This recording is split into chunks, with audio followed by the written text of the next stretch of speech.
Hello. Uh, my phone was not closed.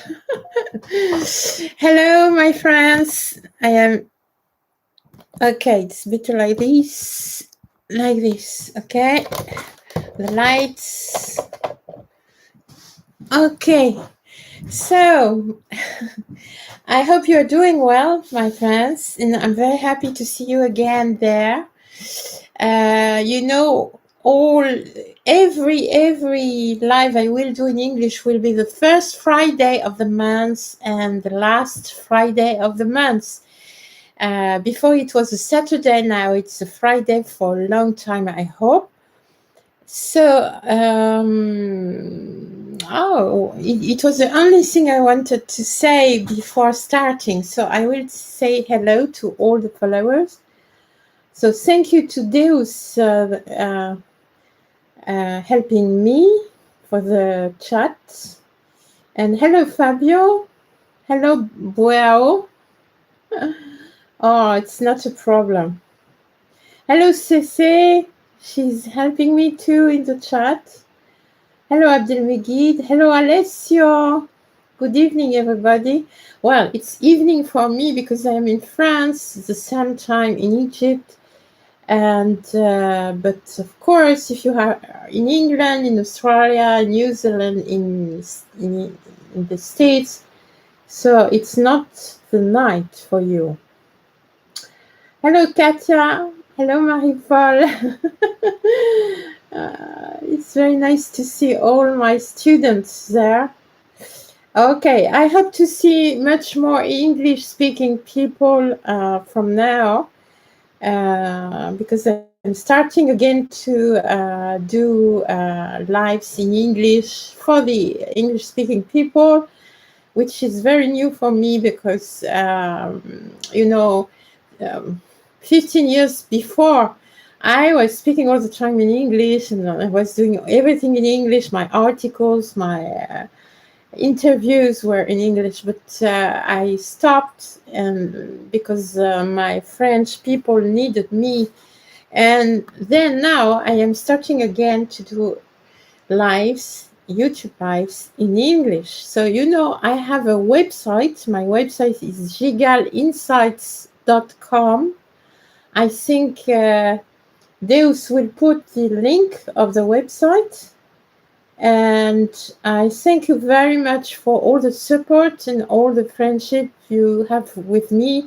I receive a lot of mails from United States, from England and Australia, because I was in Egypt with also with Australian people and with American friends and with English friends too, and with Irish people too. So I hope my English anyway will improve, and I hope you to come again to see what I have to offer, because I think I have a lot to say about Egypt after more than 20 years inside Egypt all the time, and studying the ancient Egyptian texts. I had 7 years in the university in Paris to study the ancient Egyptian texts, hieroglyphics, and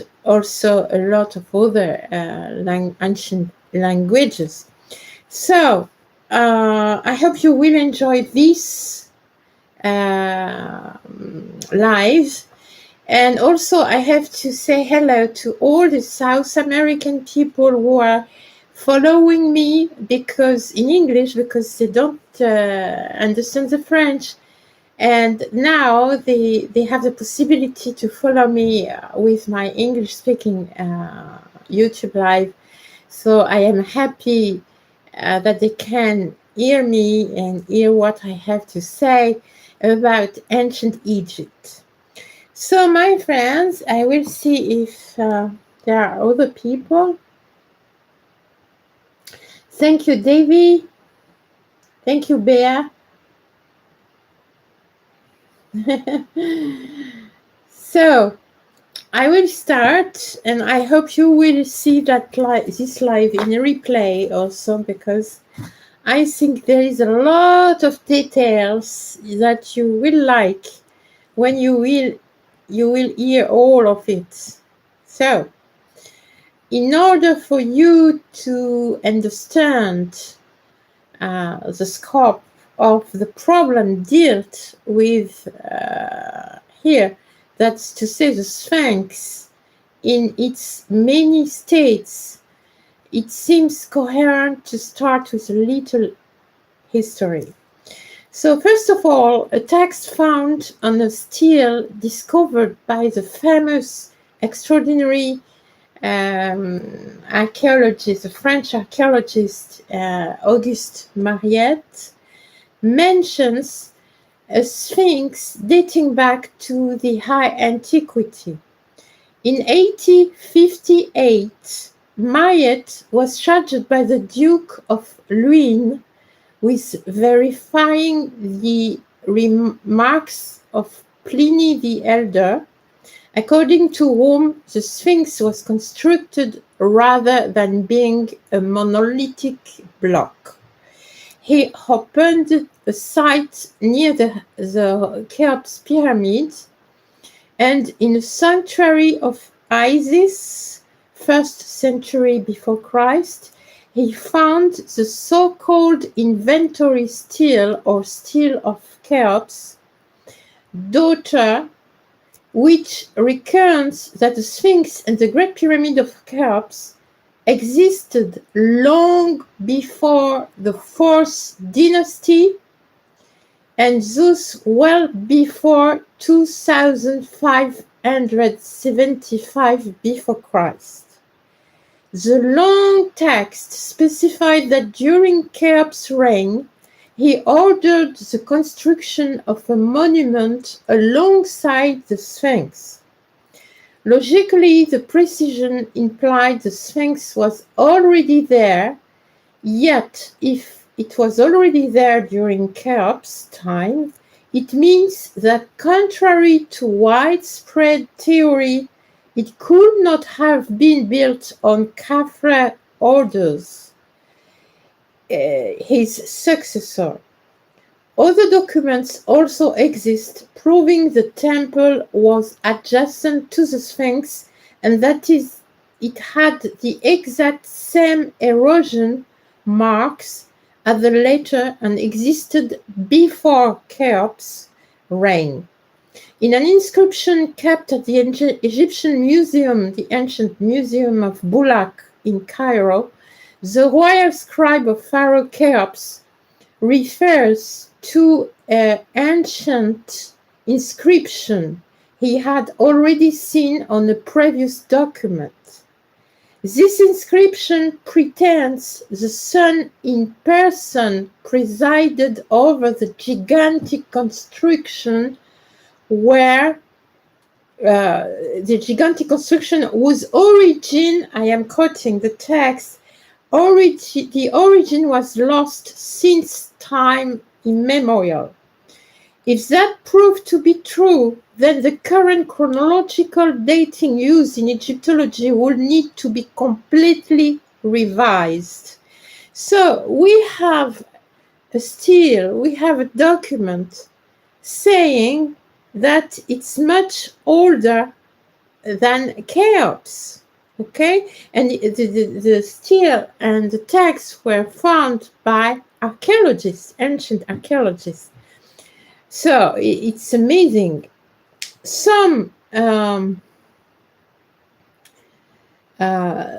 why a majority of present Egyptologists don't want to consider the stele of the inventory, as it would cast doubt on too much received knowledge that they are reluctant to reject. Some prefer to consider this stele as being part of Isis temple dating back only to the 26th dynasty. Perhaps, but the French archaeologist Mariette, the discoverer, who spent 10 years excavating at the Giza plateau, states the stele was erected by Cheops himself. Here is already a dating problem, but we shall have the opportunity to talk about it on many other occasions. Anyway, whether the Sphinx dates back to the 18th dynasty or the 4th dynasty does not really change the problem. The inscription exists. One has to know it's very common in the new empire to make copies of entire steles and texts of the old empire. It is clear that the theories in vogue attributing the Sphinx to Khafra or Cheops meet more and more contradictions. Let us not forget it was the Captain Giovanni Battista who freed the Sphinx and the surrounding temples from the Sounds in 1816, naturally attributing the erection of the Sphinx to Pharaoh Khafra of the 4th dynasty, it is to say 2502 and 2494 before Christ. Because of its proximity with the so-called Khafra pyramid, which is not even on the axis. And finally, no inscription regarding the Sphinx confirms this hypothesis. As to the supposed resemblance of the Sphinx head with Khafra himself, this theory was invalidated, as you know, 30 years ago by the head of the Forensic Medicine Department of the New York Police, an expert in facial morphology and facial reconstruction, Frank Domingo. After photographing the Sphinx from different angles and with different light, he photographed Khafra's statue exposed in the Cairo Museum and then compared them with a scientific method. After many calculations and because of the jaw and the distance between the eyes, he concluded they were two different persons. We can also find in a text from Pharaoh Amenhotep II, circa 1448 before Christ, the Sphinx is mentioned as being older than the pyramids. And we have the famous stele of Thutmose IV. Once more, some Egyptologists hastily thought they saw Khafra's name in an inscription on the stele in praises to a god when this name actually existed as a one-syllable sketch, which is far from being conclusive for such a statement. We know it was generally accepted among ancient Egyptians. The Sphinx was covered by the sand, except the head, until Pharaoh Thutmose IV, it is to say the 18th dynasty. It is about 1421 to 1411 before Christ. Had it cleared. We have Pharaoh Thutmose's IV's account engraved for eternity on a pink granite stele erected between the Sphinx paws. It is called the stele of Thutmose IV, and of course you know it. I will show you anyway to remember you. I will show you the picture. Okay, so just before I want to show you, well, I will show you after because there are a lot of pictures to show you, but most important is, okay, so between, there is the stele of Thutmose IV. I will show you a bit of photo. Okay. With the two sphinx, as you see. Okay. So,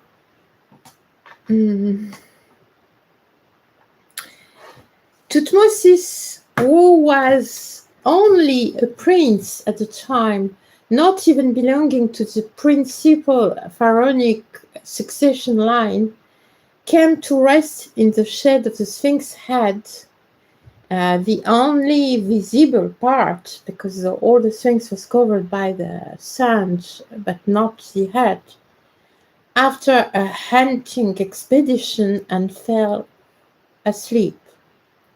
There he dreamed the Sphinx spoke to him in his sleep and begged the prince to help relieve his suffering, as he could not longer bear the desert sun's burns. In exchange, he would give him power and fortune.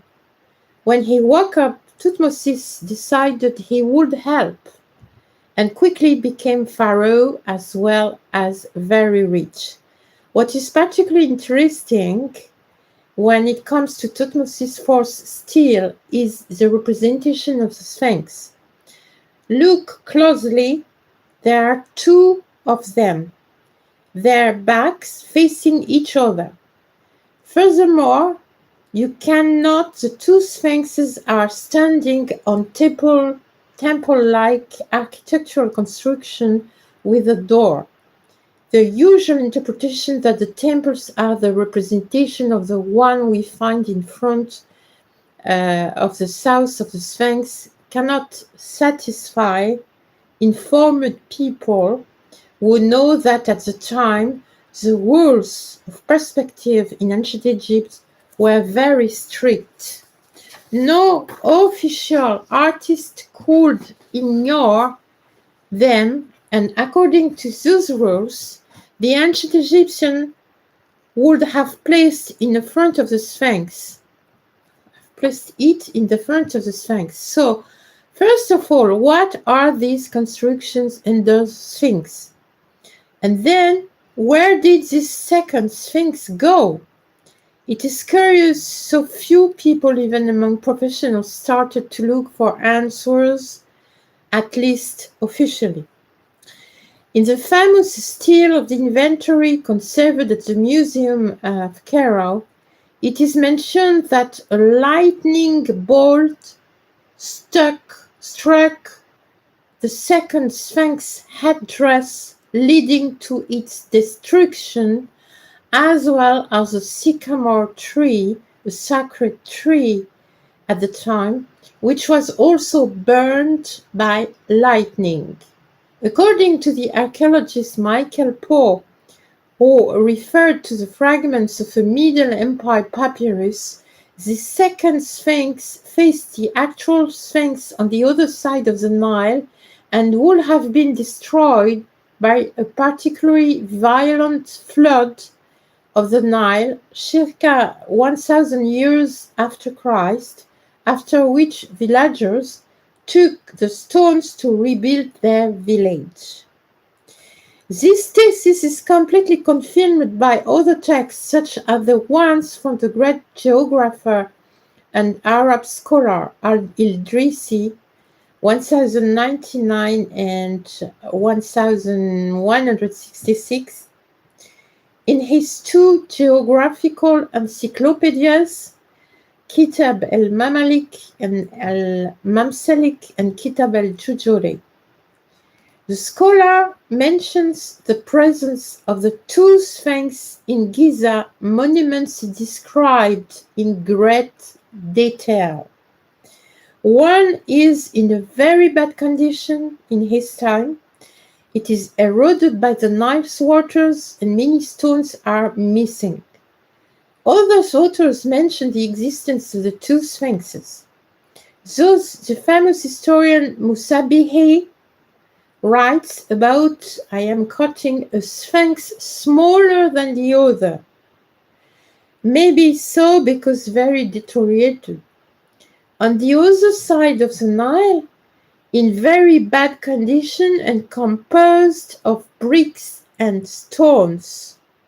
This is in the text Rabbi II's Annals, circa 1024.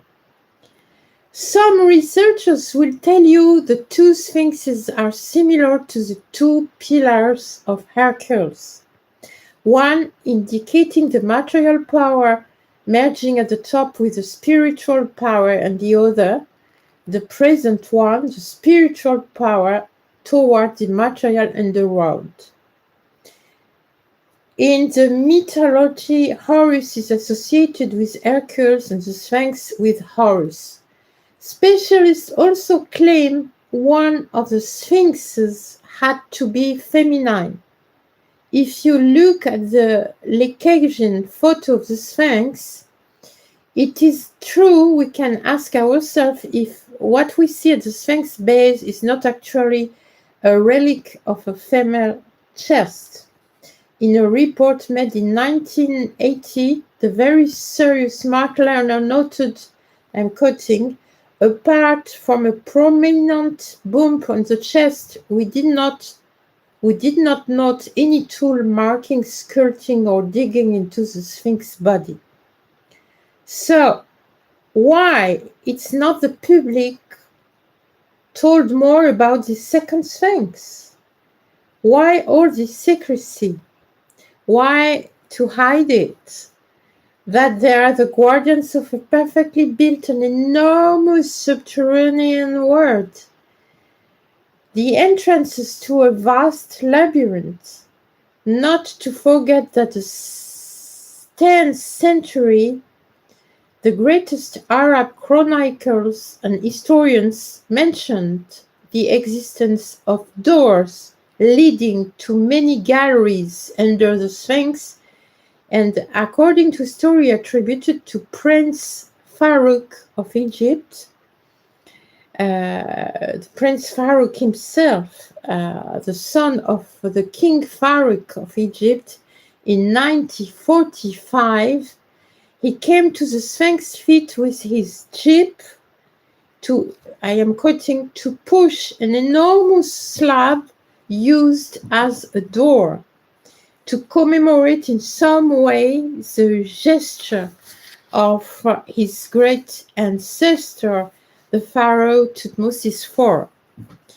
According to the Spanish researcher Nacho Ares, La verdad sobre los túneles de la Esfinge, and inhabitants of the plateau, he found, I am quoting the text, a big chamber guarded by some kind of automat. End of the quote.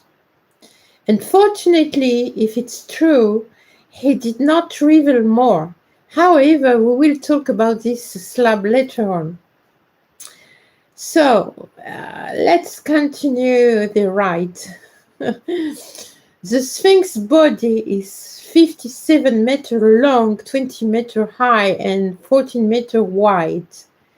Was dug into the plateau itself, which consists of limestone. These relatively friable limestones belongs to a category we call member 2 limestone. The body is positioned on an east-west axis, tilted downwards in a natural slope and facing east. Many people who never went there in Giza Plateau, they don't know that there is a very big slope. In fact, I'm trying to find for you a photo. Okay, I have not the photo there, but the slope is important. I'm watching the comments, by the way. No, it is not managed inventory. I am speaking about the stele, la stele de l'inventaire, the inventory stele. It's quite different, David.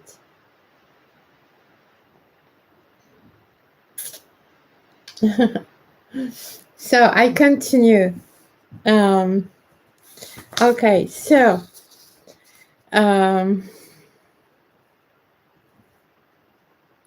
The head is made of a harder type of limestone from the member 3 type that could have come from an outcrop at the top of the plateau.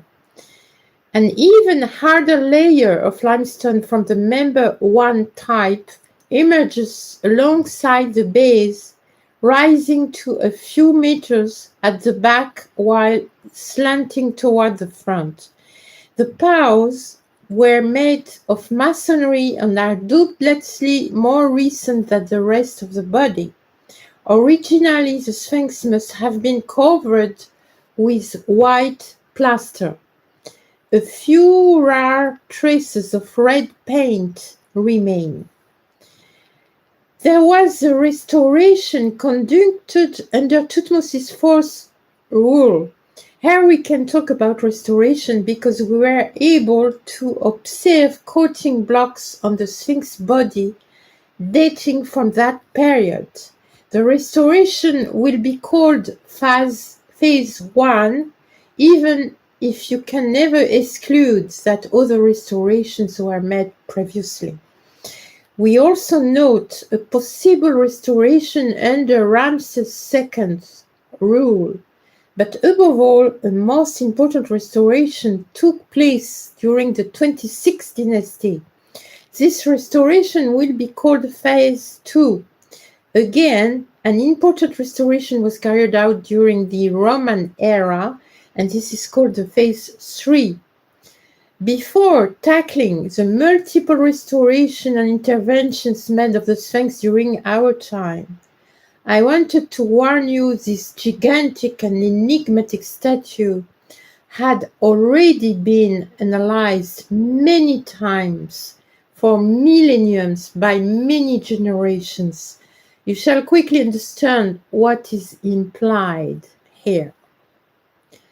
Before going further on the topic of restorations, I wish to tell you about the 4 masonry pedestals, plinths, alongside the Sphinx body. This story is often unknown, these facts are often unknown to the public.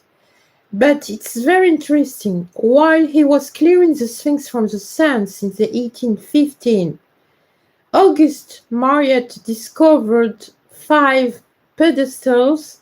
Today one has disappeared, arranged by pairs on the northern and southern sides of the Sphinx.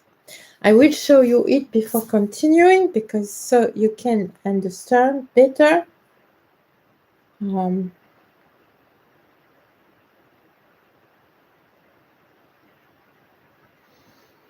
Where is the photo? I have so many photos, it's complicated to find one.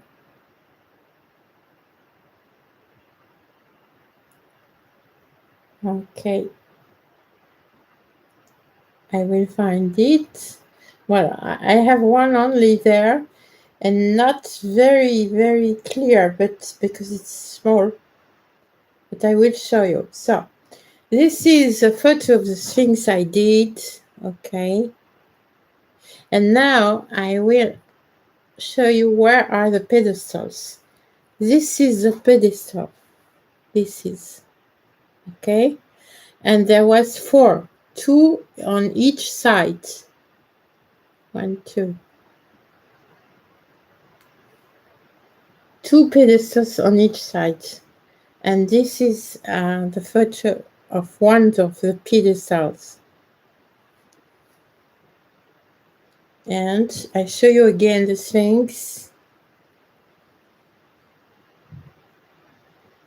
Okay, so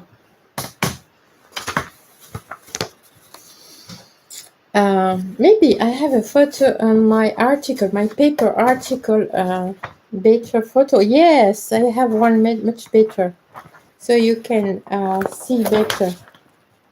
Okay, this is the long article I wrote in the magazine a long time ago, and this is the one of the pedestals you can see. And there was two each side of the Sphinx.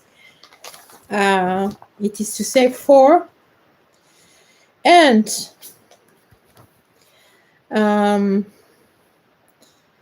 in fact, August Marriott discovered 5 pedestals.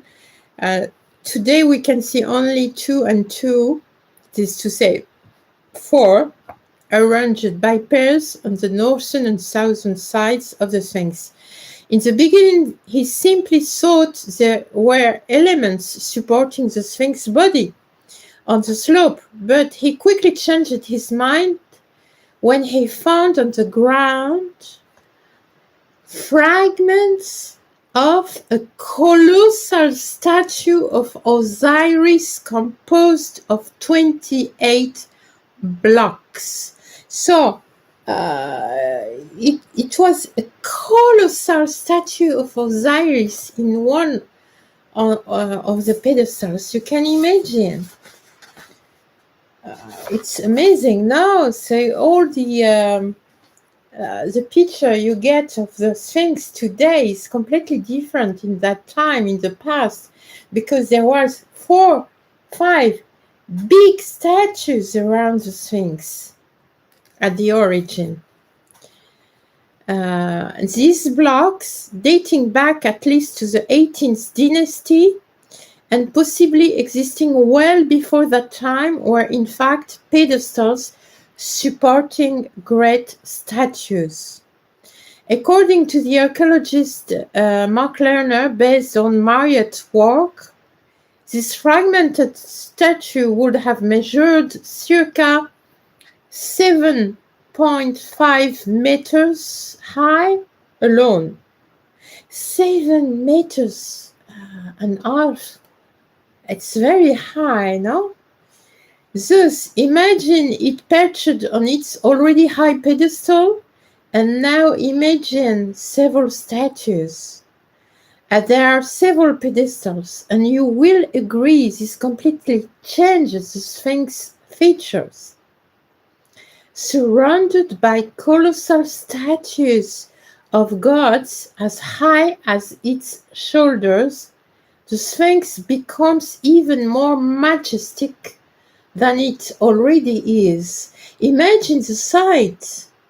So, as it's an irrefutable archaeological fact, why is not the public informed about it? This is very strange, no? What are we trying to hide? Why being so discreet regarding the Sphinx and its true monumental dimensions? Instead of arranging things, the successive restoration carried out on the Sphinx often caused more wrongs than rights. In 1920, the head had to be reinforced with cement as important elements of the headdress were missing. So I think you all know these pictures of the top of the head of the Sphinx. Of course you know, but I will show you again. You see the hole at the top of the head of the Sphinx. You see how much sand was around the Sphinx in that time. And now you see this old photo, everybody knows, I think, of a fella inside the hole at the top of the head of the Sphinx. So this is where was the headdress that disappeared from the Sphinx, as you know. Okay, it was a kind of headdress like this. This is a Sphinx in Luxor, but anyway, I show you the kind of headdress it was. So, in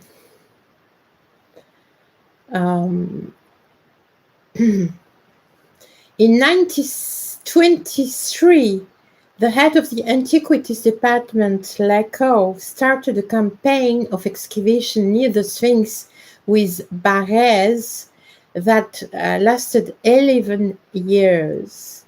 During this excavation, they sealed a hole on the top of the Sphinx head with cement, the place I show you on the photos, leaving only an iron door to access it. Specialists think it might be a fixing point for an important headdress, like the representation of Tutankhamun calcite sphinx you can see in the Museum of Luxor, a headdress which would have disappeared since. In 1926, the French engineer Émile Barrès did what he could to reposition the fallen stones. The story of this restoration came to be known thanks to one of the workers who was a child at the time, a fella named Mohamed Abdelmegid Fayet. In 1979, he spoke about a small aperture near the Sphinx tail, forgotten since Barrès' time.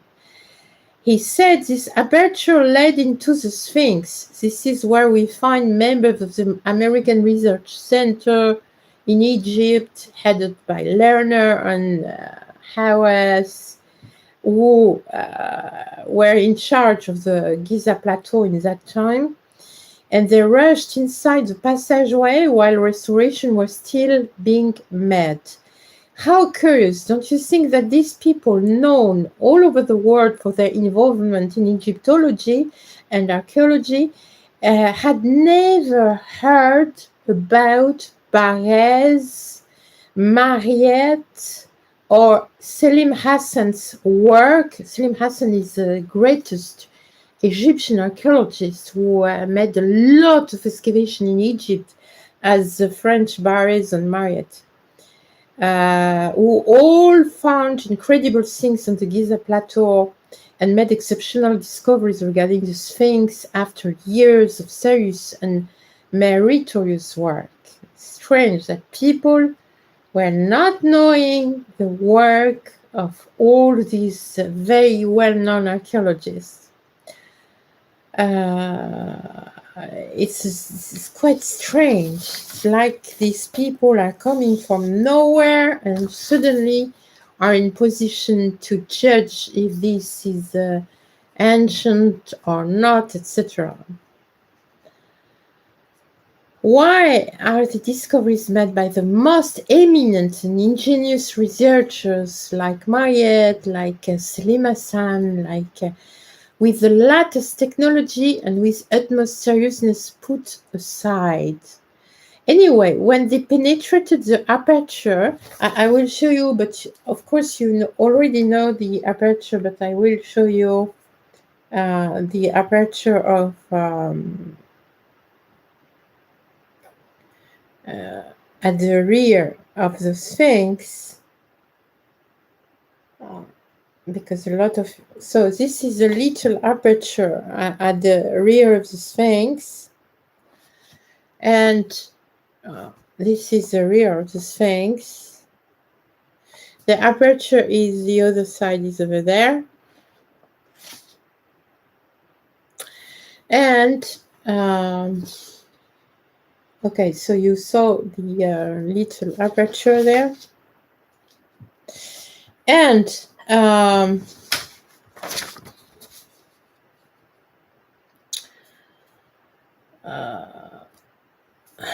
anyway, when they penetrated the aperture, they discovered a tunnel formed by two grottos, 1 meter wide and 9 meter long. I am watching the comments.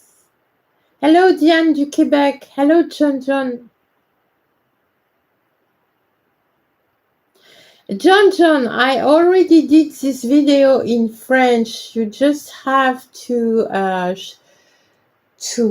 see my more than 80 lives in French. You will find it. Thank you, Alessio. This is true. Thank you, Bistro Paris.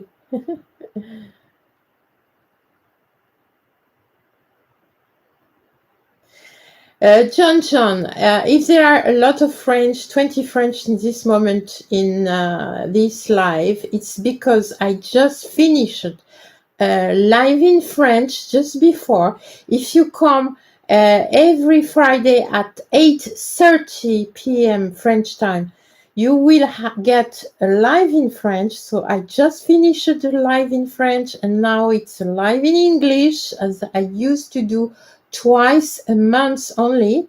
But for the French lives, I do every week, every Friday night at 8:30 p.m. So you can join, and the people who are still there are my students. So they are very nice to be there also during my English speaking live. But a lot of English speaking people are watching this video after in replay. So don't say what you don't know.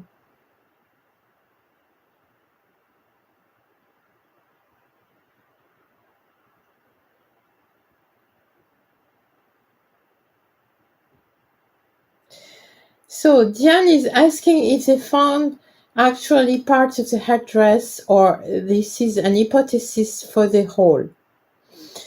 They don't find any part of the headdress for the moment, but there are a lot of statue, small statue like this size of a little sphinx, exactly like the Sphinx of Giza, but with a headdress. For that reason, they think about this theory. But it's a good question, because I think we can find parts of this headdress still now, as they found the fragments of the very big statue of Osiris on the pedestals beside the Sphinx. They have to find all the fragments of the other statues too.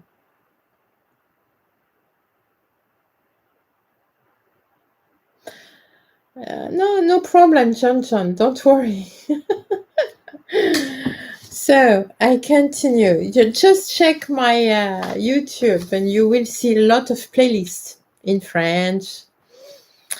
Okay, so I repeat. Anyway, when they penetrated the aperture, they discovered a tunnel formed by two grottos, 1 meter wide. It's very small, wide, 1 meter wide, and 9 meter long.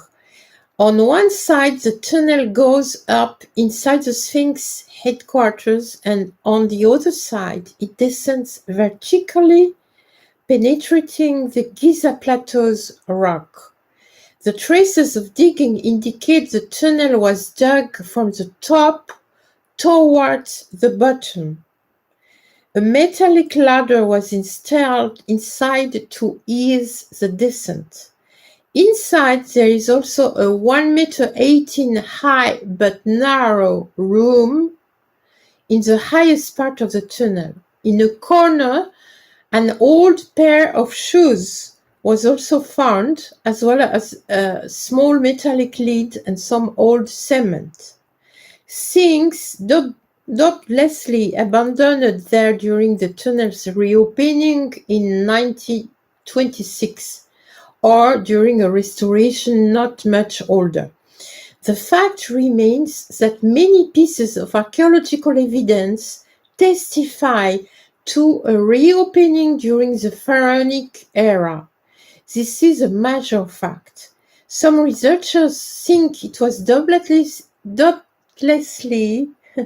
an attempt at trying to find a treasure inside the Sphinx. But then why not dig a horizontal tunnel to verify the body's interior? More logical researchers think this tunnel is in fact the beginning of much vaster gallery penetrating inside the plateau. Yet the lowest part of the tunnel is completely filled with rubbish and rubble and was never cleaned up, officially at least. Why does not the public ever hear about it? Why were not excavations carried out as soon as 1979 to go further? What is so disturbing under the Sphinx? By the way, some could not resist thinking that during the long restorations periods, very convenient with its scaffoldings, the scaffoldings of the restoration works, these excavations were maybe carried out until the end, but very discreetly. Anyway, during the Sphinx project, the Americano-Egyptian restoration campaign carried out between 1979 and 1983, it was discovered that the restoration coating made during the Roman era, the phase 3, was crumbling and was less resistant than the ones carried out during the Pharaonic era, the phase 1 and 2. You imagine, the Pharaonic work was much better and much more resistant than the works of the Romans on the Sphinx, and featured protective brown patina coating, the Pharaonic work. In October 1983, the masonry part of phase 3 fell off the left paw. The Egyptian Antiquities Organization decided to replace the Roman restorations and even the Barres French one. The team used 2,000 new limestone blocks, much bigger than the original ones, thus spreading apart the old blocks. This restoration of the pavement in front of the Sphinx and its paws modified the Sphinx's entire appearance. But there is worse. In 1987, the new coating started to crumble on itself simply because of the salt outcrop in the stone and also because of the humidity infiltrated under the new coating. The restoration operation ceased and the new commission gathered and fortunately decided to remove the work done in 1989. You know, I remember it was horrible. The paws of the Sphinx looked like big strikes. It was horrible. And it crumbled also. So we see how millions were spent on the plateau. Another kind of mortar was applied as well as pavement stones, and the Sphinx's old appearance was restored. This work ended in 1998. Nevertheless, the deteriorations continued, namely on the chest. Those were arranged on one side to better destroy on the other side. Such is the life on the plateau. This is a small historic reminder of some of the interventions carried out on the Sphinx had the sole purpose of drawing attention to two essential things. First, many restorations were conducted since the antiquity, suggesting the Sphinx has really been researched and excavated extensively from a long time ago.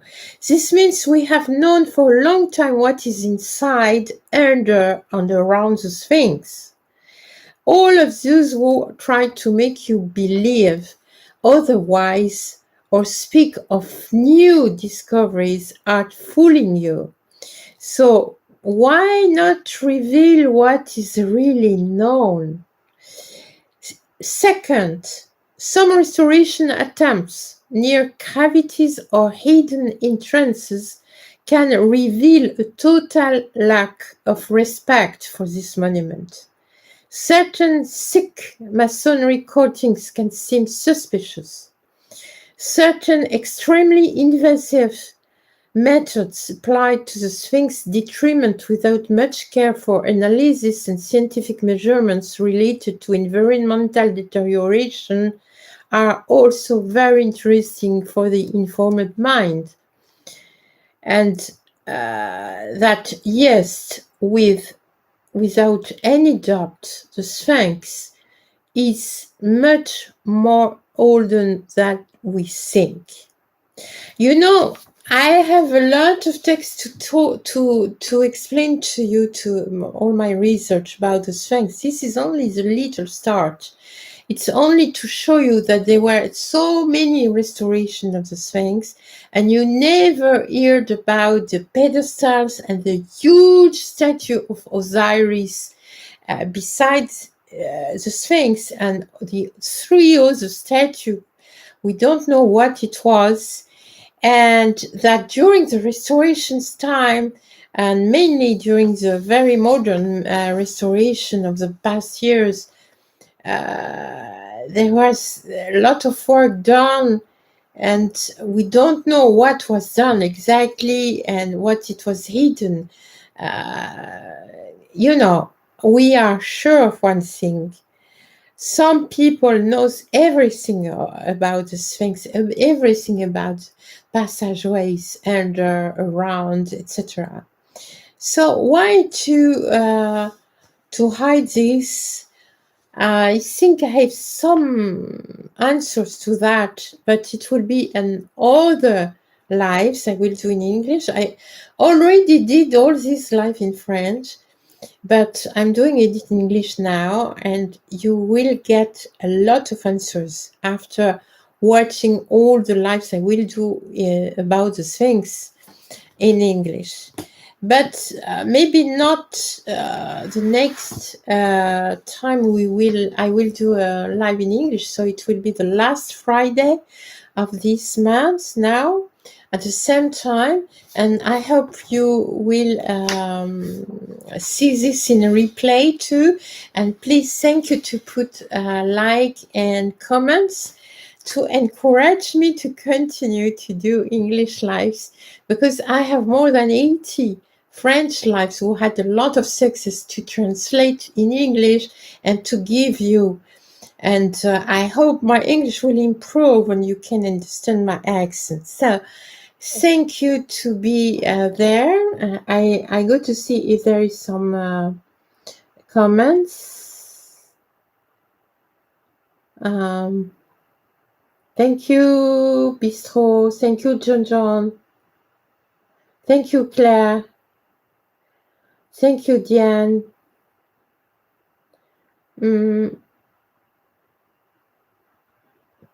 So Alessio is asking a very good question. Were the Osiris statues ever recomposed? No, it was not recomposed. And also that is very suspicious, very strange. No problem. Hello, Lilia. Lilia, on peut se parler sur Telegram très vite. So,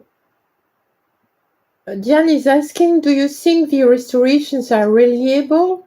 I think they can be the result influenced by modern views. Yes, indeed, you're right. For that reason, they had to rebuild, to restore, and then to destroy and to restore again.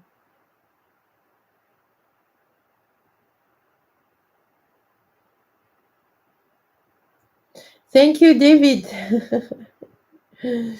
Thank you very much. So, my friends, it's all for today, for tonight, because for me, it is midnight, and I had a long day of work. Thank you, Bistro Paris. Thank you very much. And I hope to see you very soon, and with a lot more of English people, American people. The last live, I had some American friends. I hope they will come again. But as I changed the day, because before it was a Saturday night, And now it's a Friday night. Maybe they don't know that, and they will see tomorrow that they are not live, but it was Friday.